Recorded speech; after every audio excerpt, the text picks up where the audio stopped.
Samarqand viloyati Payariq tumani prokuraturasi tashabbusi bilan ikkinchi sektor hududidagi 11 ta mahalla fuqarolar yig'inlarida istiqomat qiluvchi, kam ta'minlangan oilalar ro'yxatida turuvchi 122 nafar ishsiz xotin-qizlar Payariq tumani aholi bandligiga ko'maklashish markazi yo'llanmasi orqali Samarqand shahrida joylashgan Bog'i Shamol kasb-hunarga o'qitish markazida 2 oy ichida tikuvchilik yo'nalishida kasb-hunarga o'qitildi.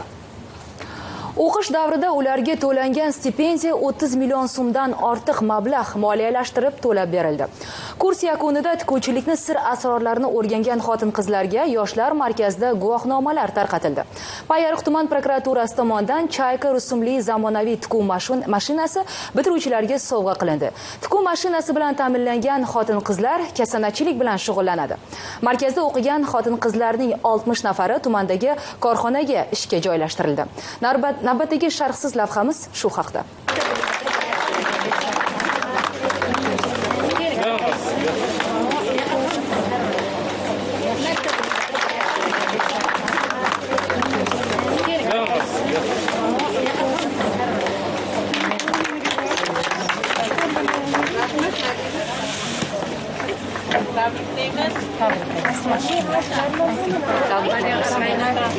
Haydar va Gulchehra.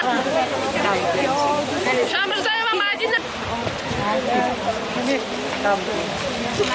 Yaxshi o'qiganlar o'zlari tanlab qaytmas sovg'alarni beradilar. Tumanlaringizni prokurori yordami bilan sizlarga shunday mana yuqorida aytganday mashina